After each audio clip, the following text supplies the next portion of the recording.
autocrático, con su respectiva aprobación, damos inicio a la grabación. Yo quisiera preguntarles primero, antes de continuar con el discurso de hoy, con la carreta de hoy, darle continuidad. Venga, yo quito acá que esto me está haciendo una transcripción al inglés. Like, do you want? Aplausos. Ay, ay, ay. I'm sorry, dice ahí. Lo siento. Lo siento, no. Estamos trabajando mío. Quitemos esa traducción. Yo no estoy hablando en inglés. Antes de continuar con el concepto de por qué paradigmas de la investigación, que repito, más allá de una información vacía, lo que tiene que generar la conciencia es en el contador público como profesional que entienda radicalmente que el ejercicio de su profesión está fundamentado en una ciencia y que esa ciencia tiene unas teorías. O sea, el ejercicio de ustedes va mucho más allá de lo técnico, mucho más allá. Y lo decíamos hace 8 días, destacar que el ejercicio es científico, primero. Segundo, y destacar la importancia del ejercicio y de la profesión. Y lo repito hoy y lo dije hace 8 días. ¿Qué sería de las empresas sin los contadores públicos? ¿Qué sería de las personas naturales, de nosotros, sin un contador público? Miren, ¿cuántos de nosotros, los que declaramos renta, no vamos y buscamos la declaración sugerida de la DIAN? No, yo voy donde mi contador. ¿Qué sería de un país sin los contadores públicos? Yo les explicaba a ustedes de dónde salen las cifras de la Contaduría General de la República y de dónde salen las cifras del Banco de la República, de dónde salen las cifras para construir los indicadores económicos en el DANE, en las entidades públicas. ¿De dónde salen? De la base, del contador público de la empresa, del contador público de la persona natural. Entonces, esos son los dos objetos centrales de esta asignatura. Entender que la contabilidad es una ciencia y entender y destacar la importancia del ejercicio de la profesión contable. Y a eso súmele, que se lo repito, y creo que cada 8 días se los voy a repetir hasta que eso haga nido allá en su mente y en su corazón, para que cada día se enamoren mucho más de la profesión. El componente adicional, y diría yo que es el más importante, y es que el contador público es una de los dos personajes que en el mundo podrá dar fe pública de unos actos. Y mencionábamos al notario y al contador público. Y entonces, todo ese desarrollo científico de la profesión, pues tiene un marco jurídico, un marco teórico, y es lo que vamos a desarrollar en esta, o venimos desarrollando en esta asignatura. Paradigmas y programas de investigación, paradigmas como componentes teóricos. Entonces, antes de iniciar con la carretica de hoy, yo quisiera preguntarles cómo se han sentido con la redacción del artículo. ¿Qué se les ha dificultado? De pronto la utilización de las normas, la búsqueda de la información, que de pronto necesitemos apoyarnos en algunos de nuestros profesores de contaduría, porque recuerden que yo no soy contador, pero ahí tenemos a Harold, tenemos a Evangelina, tenemos al profe Duque, a la profe Livia, que son contadores públicos, y que el profe Andrés Pulgarín, que nos podrán recomendar bibliografía para el desarrollo de las respectivas temáticas. Tengan en cuenta que esos temas que fueron amablemente compartidos por Sara y por Jorge, esos temas son los temas del seminario, que yo casi que estoy seguro que la gran mayoría de ustedes van a optar por esa línea. Y lo digo pues con conocimiento de causa, porque, repito, el primer día lo dije, si a mí hoy, que no he podido terminar mi trabajo de grado de maestría, me dicen que mañana van a abrir un seminario, o al menos un diplomado como opción de grado, yo lo tomaría. Entonces, tener en cuenta que esos temas que se repartieron allí son los temas del seminario en normas internacionales de información financiera. Son temas muy técnicos, si ustedes lo observan. Entonces, creo que en plataforma habilité hasta el 5 de septiembre. Habilité unos días más para quienes no lo han subido, pues tengan el tiempo de darle la última revisadita y de poderlo subir. Entonces, no sé si alguien tenga alguna inquietud o se sientan cómodos con si entendieron el armado del artículo. Yo les subí el ejemplo que hicimos en clase y les subí también la estructura del armado del documento. Ese documento que ustedes ven ahí, ese formato, es muy similar a los artículos que se publican en nuestra revista indexada, Humanismo y Sociedad. Entre otras cosas, si alguno quiere construir un artículo, sí, tocayo. Profe, qué pena, no le entendí, o bueno, más bien me perdí. ¿Cuándo hay que subir el documento, lo que ya tenemos? Pues tocayo, la plataforma ya está habilitada. Es decir, ya el Ah, link está creado. Sí, yo ya lo lo podemos. extendí un poquito.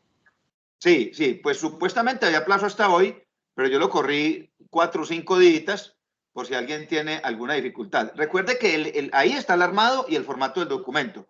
El entregable para este primer parcial es el título que le vamos a dar al artículo, el nombre de los autores con su respectiva referencia. Recuerde que la referencia va en nota al pie o en pie de página. Las palabras claves y la introducción. Eso es para el primer parcial. Segundo parcial, pues será el título, los autores, palabras claves, introducción y el cuerpo del ensayo, el cuerpo del artículo o lo que se llama el capítulo 2, que son contenidos, resultados y discusión, así se llama, que es como el desarrollo temático, o el desarrollo de la temática que cada uno de ustedes escogió. Eso es para el segundo parcial. Tercer parcial, título del artículo, nombre de los autores, palabras claves, resumen. Primero, resumen, palabras claves, introducción, contenido, resultados y discusión, conclusiones y tabla de referencias. Entonces, mire cómo va la secuencia para los tres parciales. Dudas, preguntas, peticiones, quejas o reclamos. Profe, subimos uno por cada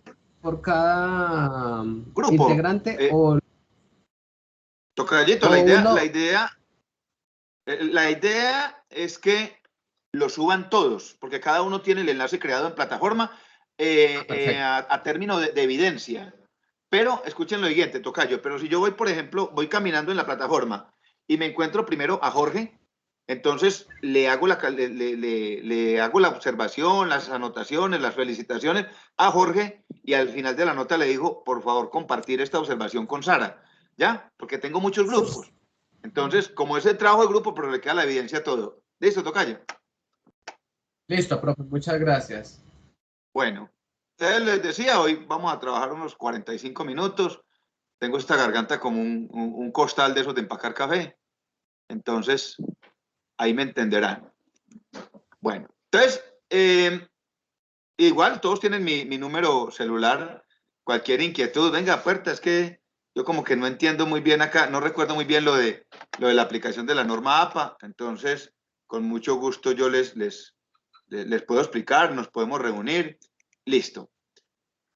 Hace 8 días entonces dejamos muy claro lo que les mencionaba ahora. Pues primero que la contabilidad es una ciencia, que es una ciencia social, pues que tiene unas características muy específicas, que aborda todo el componente de aplicaciones técnicas, todos los procedimientos, todos los componentes del ejercicio contable, de la aplicación contable, y más allá de la aplicación contable, de su análisis en un entorno económico. La contabilidad no, digámoslo en estos términos, la contabilidad como ciencia, como ejercicio empírico, como ejercicio técnico, no tendría razón de ser, es decir, no serviría para nada si de ella no surgiera un análisis de entorno, un análisis de entorno. Por eso hoy, yo les decía, y lo he repetido a la saciedad, el contador público de hoy es muy diferente al de hace 20 años, que era muy técnico, muy de libros, muy de estados financieros, muy de estados de resultados, pero en cifras más que en indicadores, en cifras. El contador de hoy es un contador de proyecciones, es un contador de opiniones, es un profesional que tiene que opinar con respecto a lo que observa en los estados financieros, en unos estados contables. Entonces, la contabilidad, para que, como ciencia, para que surta los efectos que pretende, que se propone, pues tiene que ser analizada en un contexto económico, en un contexto social, en un contexto nacional, en un contexto internacional. Y por eso yo les decía a ustedes, la contabilidad de la nación se construye. El Producto Interno Bruto, ¿de dónde se construye? De las informaciones contables que surgen de las diferentes organizaciones y de las diferentes personas naturales.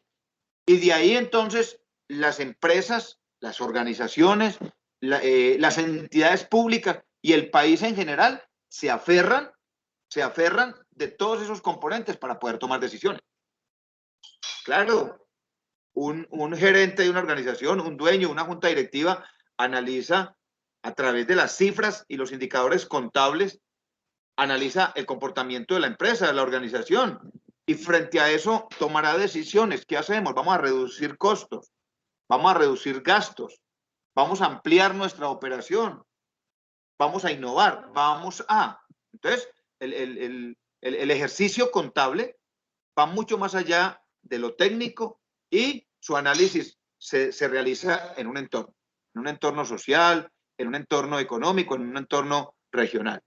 Decíamos entonces que para que la contabilidad, siendo una ciencia, para que se pueda desarrollar, pues tendrá que estar cimentada en unas teorías. Si ustedes ingresan al protocolo de la ONU, donde se definen las actividades científicas en el mundo, ahí ustedes van a encontrar la contabilidad. Y cada una de las ciencias que ustedes encuentran allí tiene que estar fundamentada en un componente teórico. Y hace 8 días les mencionaba, por ejemplo, la administración de empresas. La administración de empresas tiene unas teorías, la teoría clásica, la teoría científica. Adiós, bienvenido. Profe, buenas noches. Qué pena la llegada tarde. No hay problema. Les decía, todas las ciencias tienen un fundamento teórico, un fundamento paradigmático, es decir, una forma. Recuerden que hace 8 días definíamos el concepto de paradigma. Un paradigma es una forma estructurada y aceptada para hacer algo. Ahora, como lo decían los filósofos antiguos, Sócrates, Platón, Aristóteles, ellos decían el paradigma dentro de la visión platónica. Pues Platón decía, un paradigma lógicamente es una forma de hacer las cosas, pero para que se le considere un paradigma formal o legalmente aceptado, pues tiene que ser la mejor forma de hacer las cosas. Por eso, Colombia y todos los países a nivel mundial han ido migrando, de pronto unos más veloces que otros y unos más lentos que otros, han ido migrando a las normas internacionales, porque son nuevos paradigmas. Esas normas internacionales, las NIIF, las NIAS y todo lo demás que ustedes ya como profesionales conocen, pues lo que proponen es nuevas formas. A ellas se les llama los nuevos paradigmas de la contabilidad como ciencia, y lo que proponen es nuevos elementos para mejorar las formas de actuar, las formas de desarrollar la contabilidad como ciencia en las organizaciones y en los países. Entonces, vamos a empezar hoy por mencionar el paradigma, diría yo, el más antiguo, o sea, la teoría científica donde se empieza a cimentar la contabilidad como ciencia, donde empieza a formarse todo ese componente científico de la contabilidad.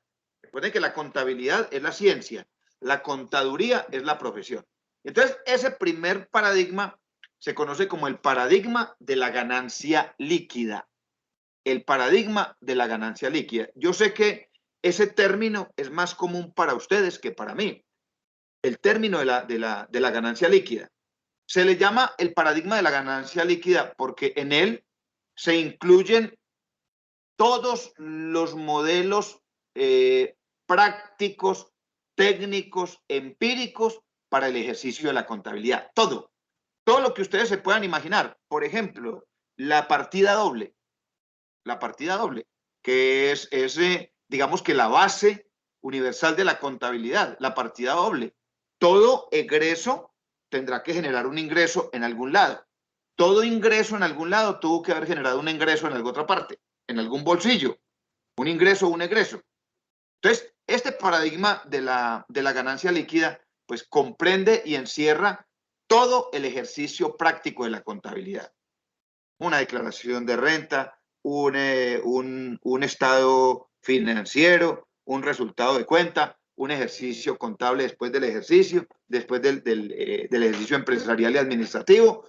Entonces, ahí está enmarcado todos esos componentes técnicos que ustedes realizan como contadores, los auxiliares contables. Eso lo comprende el paradigma de la ganancia líquida.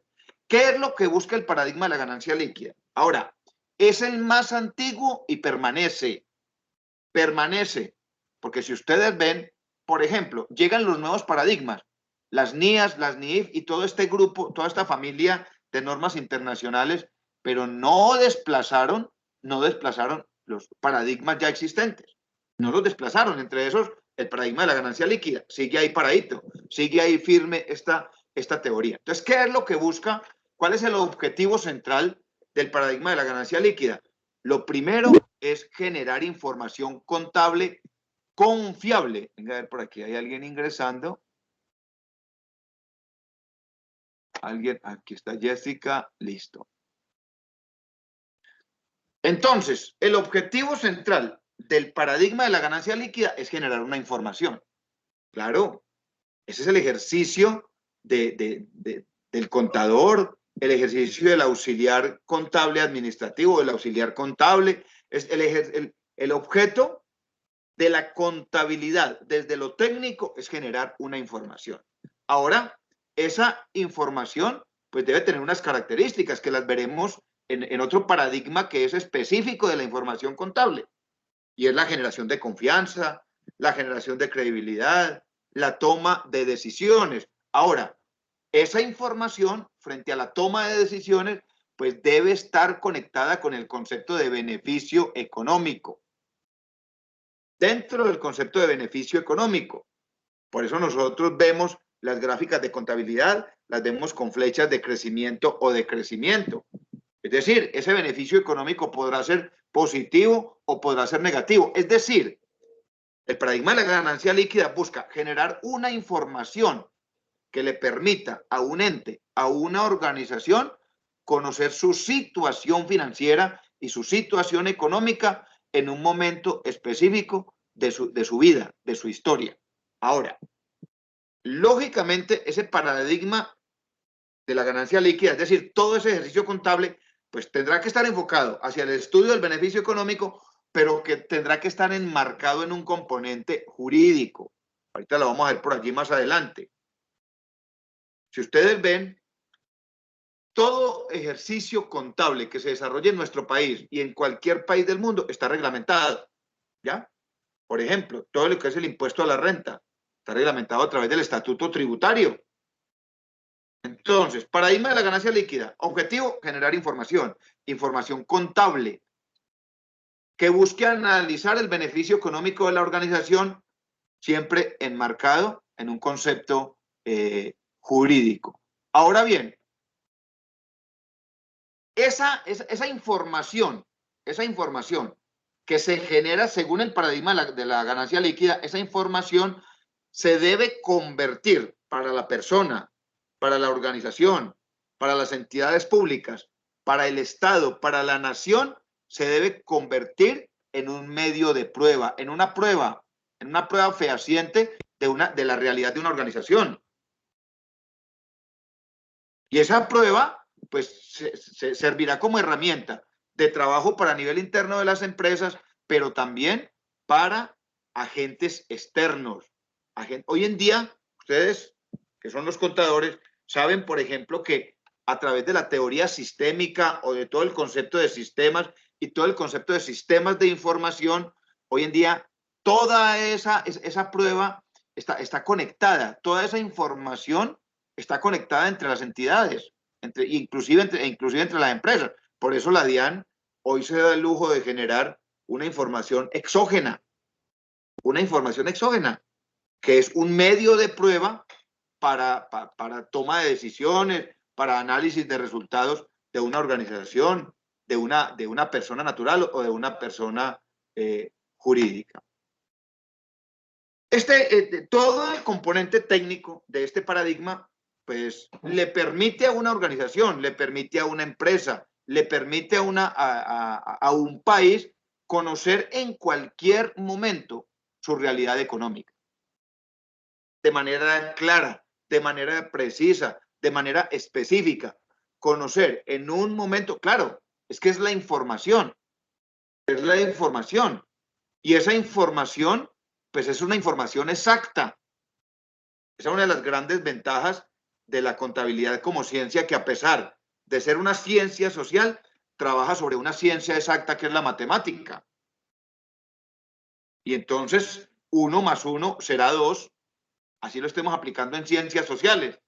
1 más 1 será 2. Entonces, una de las ventajas que tiene este paradigma es permitirle a una organización, permitirle a un país conocer su situación económica en cualquier momento de su historia, en cualquier segundo de su historia. Por eso, la contabilidad sola no tiene efectos. Tiene efectos en la medida que su estudio esté enfocado a conocer la situación económica de una organización e inclusive de un país, como ya lo habíamos mencionado.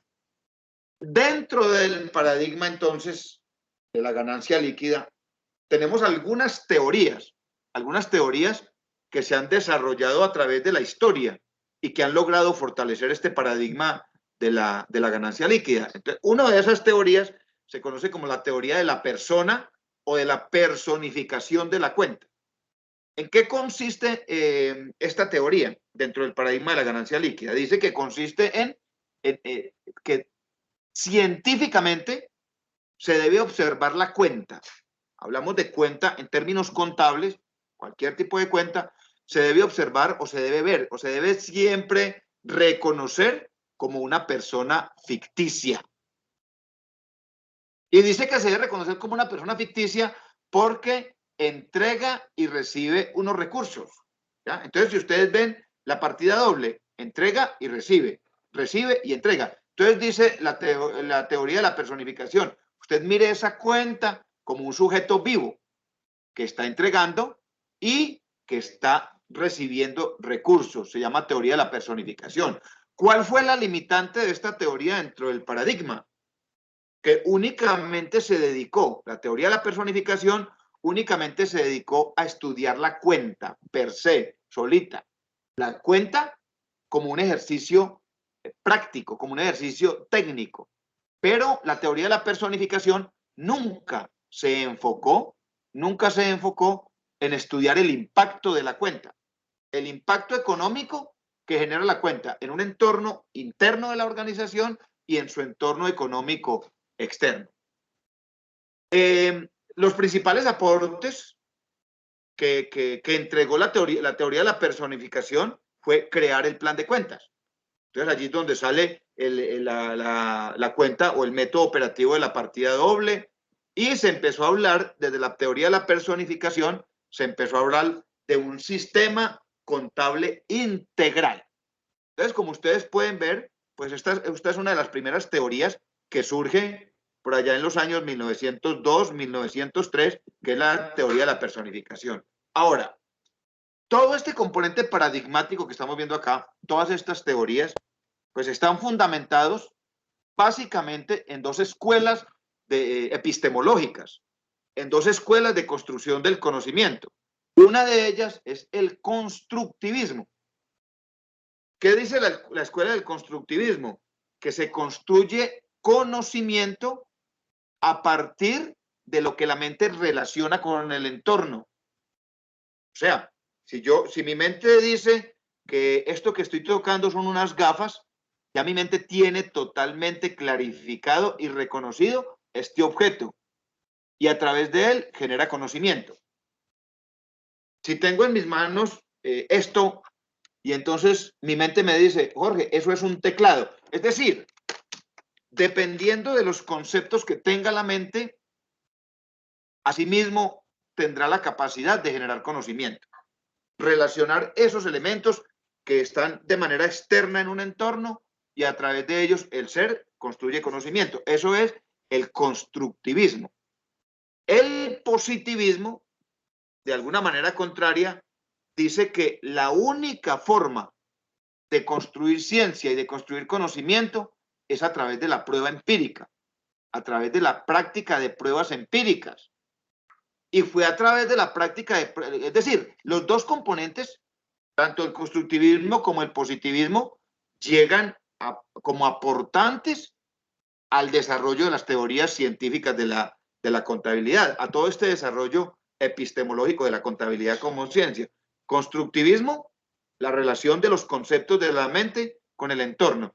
Positivismo, la aplicación de las prácticas de prueba empírica. Entonces, esta teoría de personificación, que es de 1902, 1903, muy antigua y que se empezó mucho más atrás a construir, lo que dice es, mire, usted mire la cuenta como un ser vivo que recibe y entrega recursos. Y a partir de ese concepto, entonces creó y propuso todo el modelo de plan integral de cuentas, el sistema de la contabilidad integral. Y aquí vemos conceptos pues que ustedes conocen, el concepto de la partida doble, por ejemplo, que sigue teniendo toda vigencia. Y entonces aquí vemos un ejemplo claro del concepto de la partida doble, la teoría de la personificación. Entonces, si ustedes observan, como lo veíamos en la definición, pues la teoría de la personificación no se encargó sino de definir la cuenta. ¿Ya? Y si nosotros vemos unas cifras en una cuenta de partida doble o en cualquier cuenta, si nosotros vemos unas cifras y esas cifras no tienen ningún tipo de interpretación con un entorno, no nos van a decir nada. De eso se encargó la teoría de la personificación, únicamente de la cuenta. Cómo funciona, cómo se hace, esta es la partida doble, esta es la contabilidad integral, no más. De alguna manera, y tristemente, muchos contadores, muchos profesionales de la contaduría y de la aplicación de la contabilidad se quedaron ahí, en la personificación de la cuenta. Esto se hace así, esto se lleva allí, esto partida doble. Y de hecho, pues voy a ser muy respetuoso. Voy a ser muy respetuoso. Pero si nosotros nos damos cuenta, ¿cómo se enseña la matemática? Se enseña así.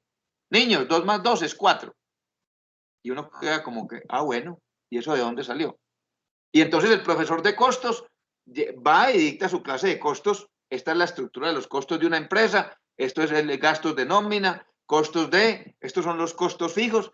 Y uno como que nunca se pregunta, bueno, ¿y de dónde salió? No, es la estructura. Entonces, el contador no se puede quedar en la teoría de la personificación de la cuenta. Tiene que ir mucho más allá. Y vemos entonces los diferentes grupos de cuentas que existen, que repito, ustedes los conocen a la perfección. Cuenta de balance, cuenta de gestión de resultados, saldo de intermedios de gestión, contabilidad analítica, cuentas de orden, todo lo que es el grupo de cuentas que existen y que están enmarcados en la teoría de la personificación. Luego entonces se empieza a desarrollar, lógicamente, muy de la mano con la teoría de la personificación, dentro del paradigma de la ganancia líquida, todo el concepto de la teoría jurídica. Todo el concepto de la teoría jurídica. Y entonces, aquí ya, además de ver la cuenta, como una persona, como un ser activo vivo, ver la cuenta, en esta teoría jurídica dicen los autores que se debe observar la empresa como un sujeto de derechos. Sujeto, miren, ya utiliza la palabra sujeto. Además de ver la cuenta como una persona, debe ver la empresa como un sujeto de derechos. Lógicamente, sujeto de derechos, sujeto de obligaciones, sujeto de responsabilidades. Y entonces, se empieza a crear a nivel mundial todo un marco jurídico y normativo que ha avanzado muchísimo. Si ustedes ven, ya por ejemplo, ahorita lo vamos a ver allí, los dos decretos que reglamentan en Colombia las normas internacionales, los dos decretos del 2015. Normas internacionales, o sea, ya asistimos a unos estándares jurídicos internacionales, cruzamos las fronteras. Claro, todos los países tuvieron que empezar a reglamentar todo el ejercicio de la contabilidad. Esta teoría jurídica, entonces, fue la que dio el origen a lo que tenemos como paradigma actual, que es la normalización internacional. Pero si nosotros observamos, estudiamos cada uno de los países, cada país tiene su propio marco normativo interno. Por ejemplo, el sistema tributario, ahorita vamos a ver, es diferente el concepto jurídico contable y el concepto jurídico tributario, que el tributario es mucho más interno, es una normalización mucho más nacional, mucho más local, y ustedes lo conocen. Todo el sistema tributario en Colombia tiene un marco normativo que nace en la Constitución política, pasa por el Estatuto Tributario y aterriza en los códigos de renta departamentales y municipales, acompañado de todo un marco jurídico y normativo. Entonces, ya la teoría jurídica lo que viene a decir es, sí, señores, la base de la contabilidad es la cuenta. La base de la contabilidad son las cifras, pero esa cuenta y esas cifras tienen que ir acompañados de toda una reglamentación que la define el Estado y que las empresas, llámese en personas naturales, llámese en personas jurídicas, como sujetos de derecho, deberán cumplir. Por eso ustedes como contadores, todos los días se tienen que estar actualizando. Ustedes todos los días tienen que estar consultando la norma. Ahora estamos en épocas de declaración, estamos en vencimientos de declaración de renta y ustedes tienen que estar volando con la norma. Venga, ¿cómo cambió el IVA con la 2010? ¿O seguimos trabajando con la 1819? ¿Cuál aplica aquí? ¿Cuál aplica allá? Eso es un marco jurídico. Y recuerden que si hay algún país en el mundo con una gran inestabilidad jurídica y tributaria, es Colombia. Aquí cada presidente llega y nos acomoda una reforma tributaria, llámela como la quiera llamar. Ley de desarrollo económico, ley de crecimiento económico, ley de ajuste económico, ley de balanza comercial, llámela como la quiera llamar, es una reforma tributaria. Y entonces el contador que no esté a la par con todo el cambio de ese marco normativo se irá quedando out, irá quedando fuera. Y mucho más hoy en día, con todo ese marco normativo internacional. Entonces, este componente jurídico lo que viene es a reglamentar ese ejercicio práctico de la contabilidad. Y mira, aquí tenemos en esta diapositiva una serie de decretos. Aquí se mencionan, por ejemplo, el 2649 de 1993. Tenemos que es el conjunto de conceptos básicos de reglas que deben observar al registrar la información contable. El decreto 2650 del 93 que habla del plan único de cuentas, del catálogo de cuentas, la descripción y la dinámica, el registro contable, operaciones económicas y en su orden de ideas cada uno de ellos. Los decretos reglamentarios, el 2420 del 2015, que luego fue reformado por otro que por allí lo tenemos. La presentación de los estados financieros, es decir, en Colombia todo está reglamentado. Todo está reglamentado. Dentro de la teoría jurídica tenemos algunos ejemplos. Aquí en Colombia, decreto 624 del 89, que es el estatuto tributario. ¿Qué encontramos nosotros ahí? La definición de lo que es una obligación tributaria y hacia dónde está enfocada. ¿Qué es un sujeto pasivo? ¿A quién se determina como sujeto pasivo? El estatuto tributario de manera específica enfocado hacia el impuesto sobre la renta y complementario. ¿Quiénes son los contribuyentes? ¿Quiénes son los responsables de este tipo de tributos y de impuestos? Y luego encontramos entonces Lógicamente, por mencionar algunos ejemplos, simplemente por mencionar algunos ejemplos, porque, repito, como lo vemos en esta diapositiva, y aquí solo hay algunas, Colombia tiene un marco jurídico contable muy amplio y muy preciso. Un marco jurídico contable muy amplio, muy preciso, marco normativo y jurídico. Y por eso el contador público no se puede formar solamente en el área contable, en el ejercicio contable. Tendrá que vivir muy a la vanguardia de toda esa teoría jurídico-contable, porque es la base fundamental de la personificación o de la teoría de la personificación. La base es el componente jurídico y normativo. Bueno, tenemos ahora otra teoría que hace parte del paradigma de la ganancia líquida, y es la teoría económica. Dicen los ponentes de esta teoría, que son muchas, y que se apoyan en la teoría marxista. Todos vemos a Marx, a Lenin, a Engels, los vemos como los promotores del comunismo, y de hecho lo fueron, pero Marx siempre trabajó sobre el concepto del capital, Y la teoría marxista habla de los excedentes laborales, y Marx se enfocó en el excedente laboral del trabajador.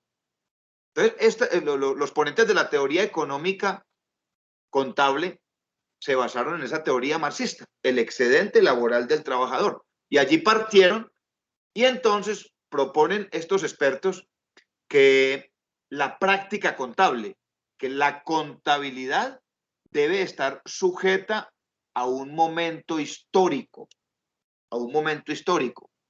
de la economía, de una empresa, de un país, de una nación o de una región o de una persona.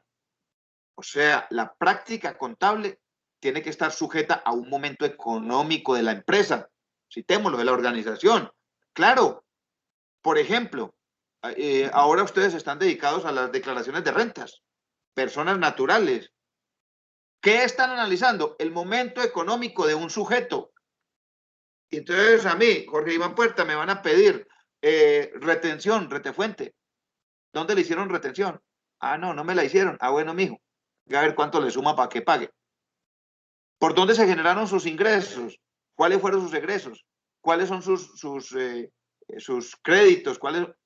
Es decir, van a analizar el momento económico de un ente, llámese persona natural o persona jurídica. Y entonces nace la teoría económica de la contabilidad, la teoría económica dentro del paradigma de la ganancia líquida. Luego encontramos un concepto que es un poco confuso y que hace parte del paradigma de la ganancia líquida, y es la teoría de la contabilidad pura. La teoría de la contabilidad pura. Esta teoría de la contabilidad pura dice que el principio fundamental de la contabilidad es analizar dos conceptos, la forma y el contenido. La forma y el contenido en todo ente de control. Cuando hablan de ente de control, entonces están hablando, repito, de organizaciones privadas, empresas privadas, de organizaciones públicas y de personas naturales, que somos los sujetos de control del ejercicio contable. O sea, todos. Entonces, esta teoría dice, para poder entender el fenómeno contable en un entorno económico, hay que analizarlo desde dos puntos de vista. Una, desde la forma. ¿Y qué constituye la forma en contabilidad? Todo lo que ya hemos mencionado. Valga la redundancia, la forma es la forma de hacer. Es la forma de hacer un accidente contable. La forma de entregar unos informes, de entregar la información contable. La forma de.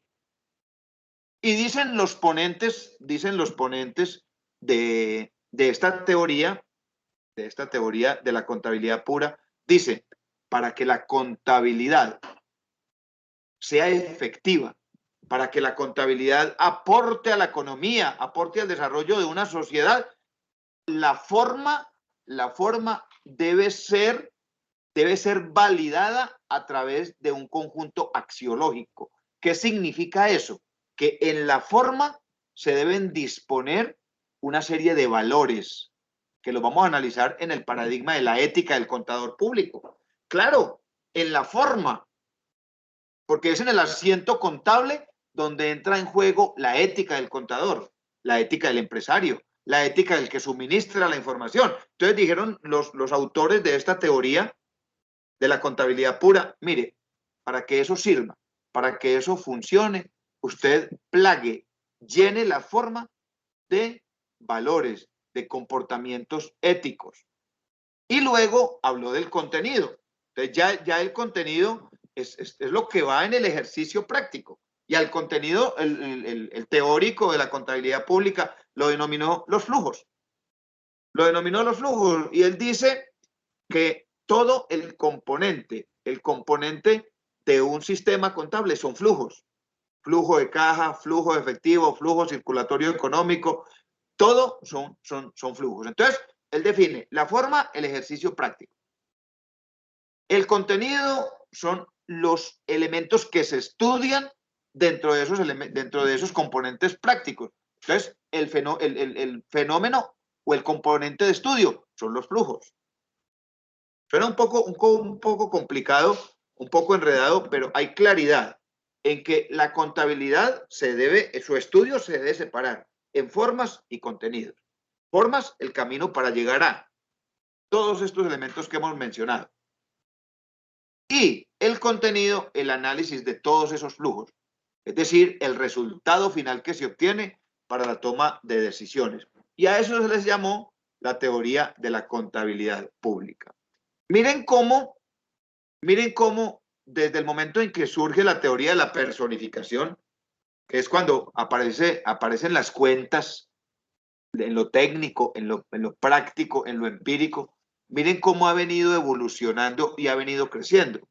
¿Ya? La teoría de la personificación se hizo acompañar de la teoría jurídica, se hizo acompañar de la teoría económica, porque para que la contabilidad tenga validez, pues tendrá que hacerse en un entorno de análisis económico. Luego la teoría de la contabilidad pura que dijo formas y contenidos. Y entonces aparece ahora la teoría administrativa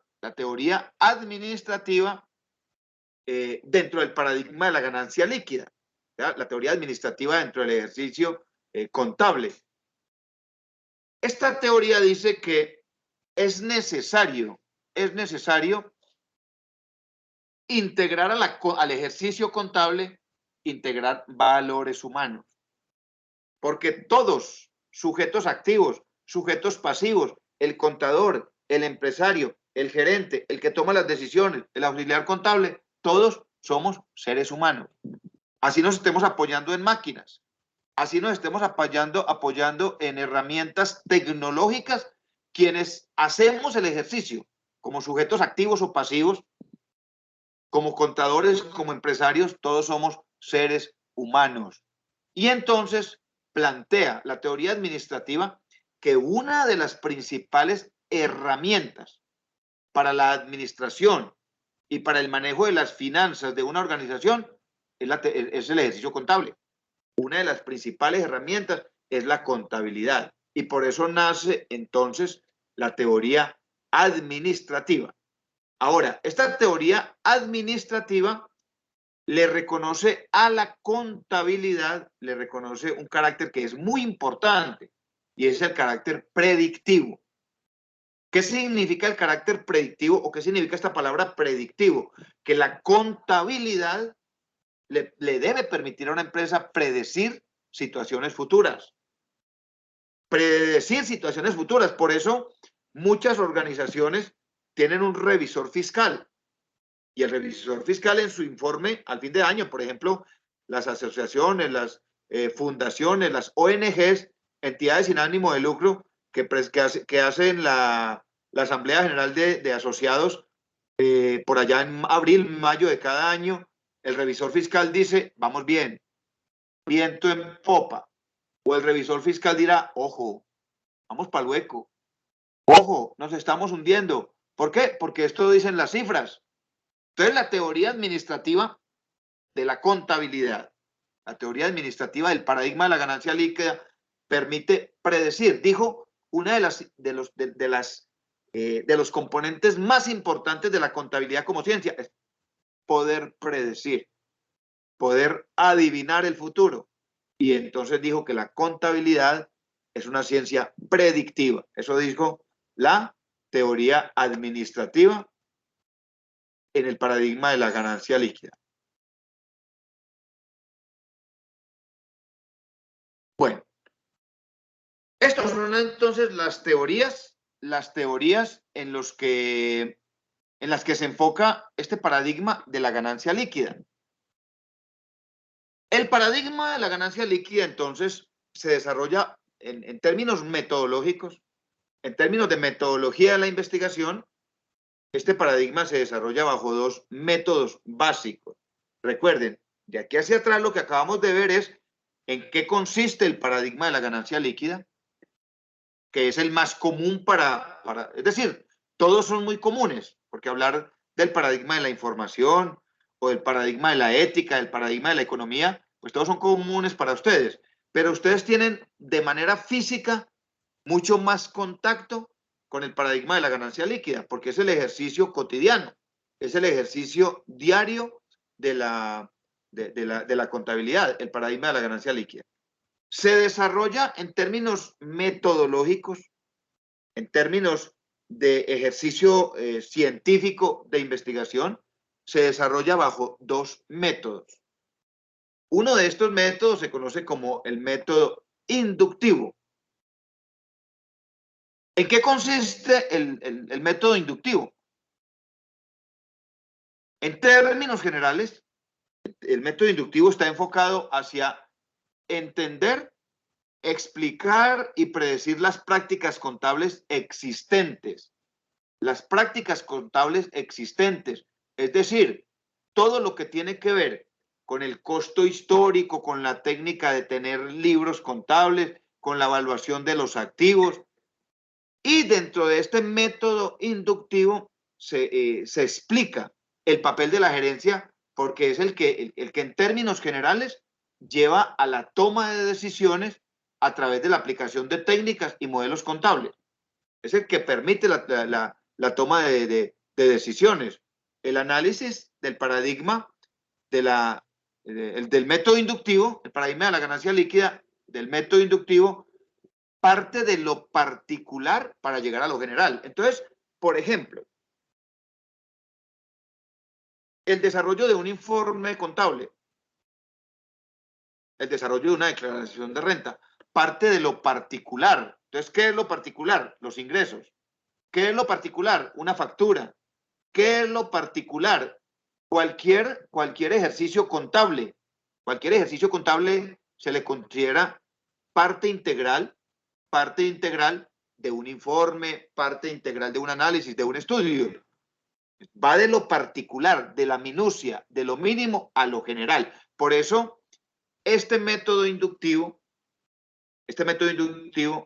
es el más utilizado en la parte gerencial, todo lo que tiene que ver el papel de la gerencia para la toma de decisiones, porque recuerden que la toma de decisiones se da sobre el resultado final.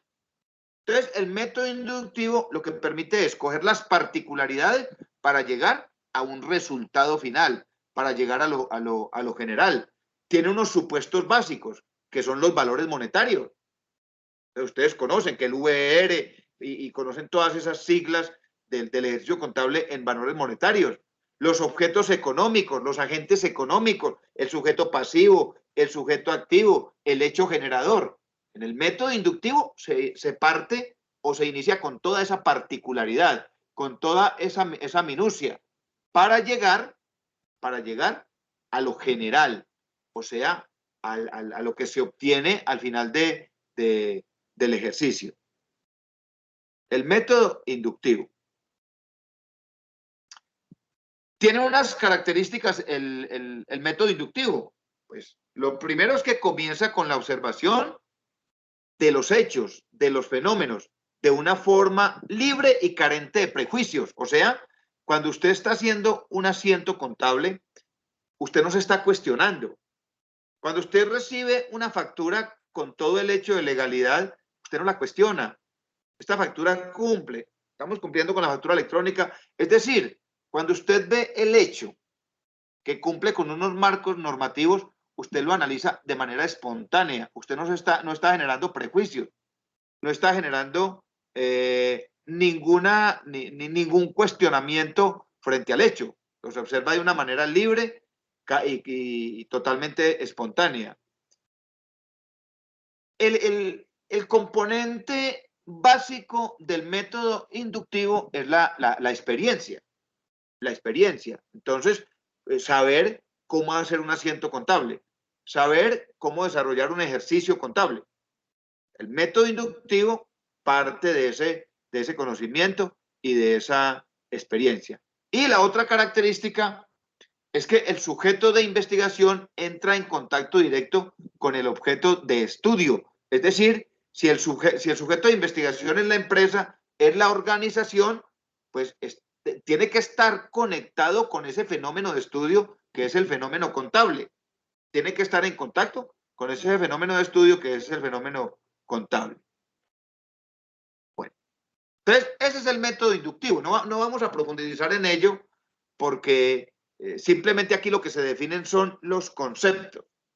Método inductivo va de lo particular a lo general, de lo particular a lo general. Es decir, analiza cada una de las actividades contables, cada uno de los conceptos contables y nos permite al final obtener unos resultados. De lo particular a lo general en los resultados. Y repito, ese inductivo es el más enfocado a la toma de decisiones gerenciales, porque en últimas al gerente le interesa conocer los resultados, el concepto del contador, el concepto de revisor fiscal, el concepto del analista financiero sobre los resultados, lógicamente sin descuidar las particularidades, sin descuidar cada uno de los componentes de ese ejercicio contable. Y luego encontramos el método deductivo.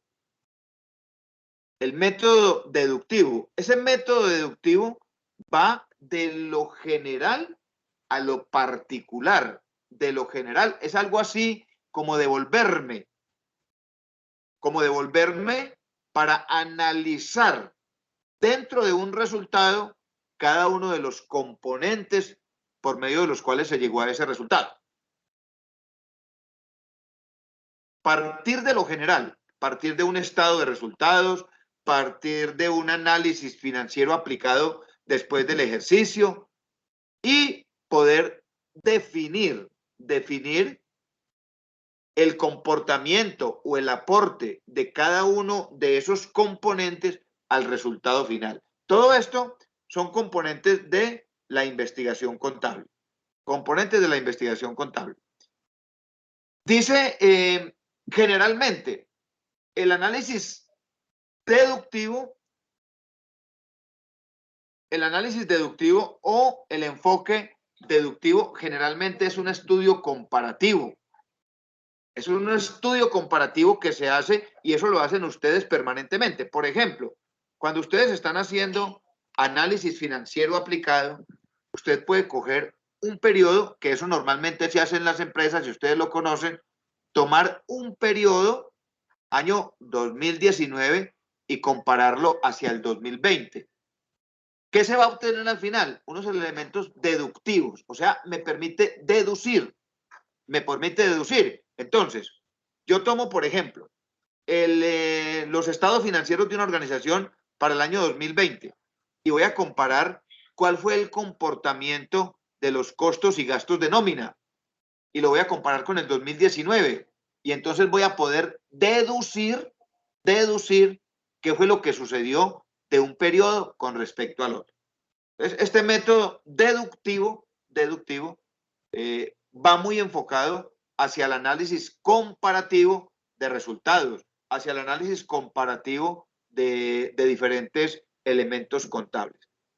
A veces todos estos conceptos resultan un poco confusos, pero si ustedes Si ustedes van analizando y los van mirando con respecto a todo lo que ustedes ya saben del ejercicio contable, pues muy seguramente va a ser mucho más entendible. Hoy vimos entonces lo que es el paradigma de la ganancia líquida y todas las teorías que lo componen. La teoría de la personificación de la cuenta, la teoría jurídica, todo ese marco, toda esa maraña normativa y jurídica que reglamenta el ejercicio contable, la teoría económica que dice que la contabilidad, si no se aplica en un entorno económico, no tiene sentido. Si no nos permite analizar un momento económico de un ente, no tiene sentido. Entonces, la teoría jurídica, la teoría económica, la teoría administrativa. Bien importante, la teoría administrativa, porque la contabilidad tiene que permitirle a las empresas la toma de decisiones, a los gerentes les tiene que, es la base fundamental de la administración, el análisis contable y financiero. La teoría de la contabilidad pública, formas. La contabilidad tiene formas, que es todo lo que hacemos, y la teoría de la contabilidad pura dice, en esas formas tiene que haber un conjunto axiológico, un conjunto de valores éticos, de actuación del contador, de actuación de los diferentes actores. Bueno, esta es toda la carreta de hoy. Entonces, métanse a la cabeza. La contabilidad es una ciencia que se desarrolla a través de unos paradigmas. Hoy vimos el más antiguo, el más amplio, el cotidiano, que es el paradigma de la ganancia líquida, y es donde están inmersos, donde están incluidos todos esos ejercicios empíricos, prácticos, que hacen ustedes a diario y en la cotidianidad del ejercicio contable. El ejercicio contable como praxis. No es más. No sé si los dejé muy enredados, no sé si el discurso está muy político, pero de verdad que es bonito. Es bonito entender esto desde el concepto de la epistemología, más allá de lo técnico. Preguntas, quejas, peticiones o reclamos. Ya yo miro, hombre, ¿quién faltó por acá? Ah, no, aquí estamos todos. O sea que el trabajo, señor, o sea que el trabajo que tenemos pendiente, ya pasamos al segundo paso para la segunda entrega. Sí, a ver, Adia, yo les comentaba ahorita que yo dejé, en plataforma está creado el enlace y dejé unos días, dejé como 4 o 5 días, porque la entrega era hoy, pero quienes no lo han entregado, ahí hay como un espaciecito para que lo No, puedan subir. ahí decía que hasta el domingo. Hasta el 5. Hasta el domingo 5, sí. Sí. Inclusive yo se lo mandé al correo, porque usted me dijo, envíemelo al correo para que lo revisemos y ahí sí ya lo pueda subir mejor y que le haga algunos cambios. Entonces yo lo envié al correo esta mañana. Ah, listo. Sí, porque hoy no he revisado mi correo personal. Yo lo reviso siempre en la noche, entonces yo lo miro ahora a días y le doy mi concepto, ¿correcto? Listo, La idea es que ustedes queden contentos con el artículo, porque recuerden que ustedes, todos como profesionales, debemos, listo, debemos desarrollar una serie de habilidades, una serie de competencias. Y una habilidad muy necesaria en cualquier profesional es la habilidad comunicativa. Y en este caso particular, la habilidad para la comunicación escrita, para redactar. Esa habilidad nos obliga a otra, que es impajaritable, que es la lectura. Yo difícilmente podré ser un buen redactor si no soy un buen lector. Y las dos están conectadas con otro concepto que es el de la argumentación. Entonces, la argumentación va muy de la mano con la comprensión lectora y con la capacidad para redactar. Entonces, cada uno de ustedes identificará cómo está. O sea, aplique su propia FODA, fortalezas y debilidades, FD, en materia de redacción y de comprensión lectora, pero más allá de evaluar el módulo, es que ustedes mismos se evalúen frente a esa temática. ¿Cómo estoy para redactar? ¿Cómo estoy para presentar informes? Porque recuerden, el contador público de hoy presenta informes escritos, los sustenta, los argumenta. Yo quedo atento con ustedes, los voy a dejar ya, muchachos, a ver si me tomo una pastica, a ver si me recupero un poquito de esta garganta, porque esta es mi herramienta de trabajo, de día y de noche. Entonces, quedo pendiente al correo y al celular, si tienen alguna inquietud con respecto al parcial. toda esta carreta de la que estoy hablando acá, no la echen al cajón del olvido, porque en parte se convierte en el fundamento para el ejercicio de ustedes como contadores públicos, como profesionales, de una ciencia que es considerada una de las más importantes en el desarrollo económico, no solo de las empresas y de las personas, sino también de los países, de las naciones. Niños, un abrazo, niños y niñas. Dios los bendiga. Listo, profe. Muchas gracias. Que se mejore. Descanse, profe. Feliz noche. Chao, profe, gracias. Chao. Gracias, Chao, profe. Que esté Claudia. bien. Chao, Jimena. Chao. Adiós, compañeros de lucha. Profe. Dios los bendiga. Chao, Marcela. Muchas gracias. Tocayito, Sara. Dios los bendiga. Feliz noche.